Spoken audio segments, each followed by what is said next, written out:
আসসালামু আলাইকুম প্রিয় দর্শক, জানিয়ে দেব এখনকার গুরুত্বপূর্ণ টপ নিউজটি। পুরো নিউজটি উপস্থাপন করব আমি নিপাক্তার শিমু। এবার বিস্তারিত খবর।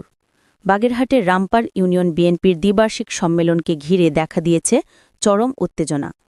সম্মেলন উপলক্ষে দলের অভ্যন্তরে দুই গ্রুপের তীব্র বিরোধ সংঘর্ষের রূপ নেয়। এতে সভাপতি ও সেক্রেটারি পদপ্রার্থীসহ অন্তত ডজনখানেক নেতাকর্মী গুরুতর আহত হয়ে হাসপাতালে ভর্তি হয়েছেন। আহতদের মধ্যে একজন সভাপতি প্রার্থী অভিযোগ করেন, প্রতিপক্ষ গ্রুপ অতর্কিতভাবে তাদের উপর হামলা চালিয়েছে। তিনি দাবি করেন, প্রতিপক্ষের নেতৃত্বে থাকা কয়েকজন লোক তাদের উপর অস্ত্রশস্ত্র নিয়ে আক্রমণ করে। শুধু তিনিই নন, তার সঙ্গে থাকা সেক্রেটারি পদপ্রার্থী ও আরও কয়েকজন সংগঠকও আহত হয়ে চিকিৎসাধীন আছেন।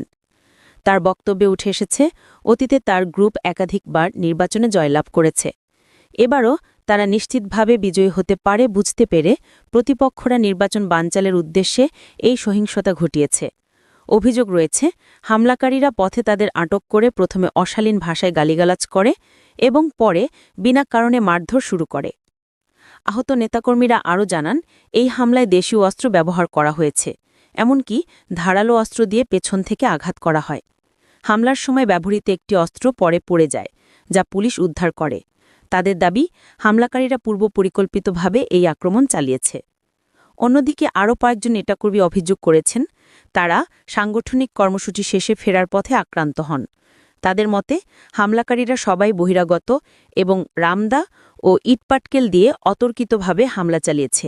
এছাড়া অভিযোগ উঠেছে, প্রতিপক্ষ গ্রুপের নেতৃত্ব দিচ্ছেন এমন একজন, যিনি অতীতে ভিন্ন রাজনৈতিক দলের সঙ্গে সম্পৃক্ত ছিলেন।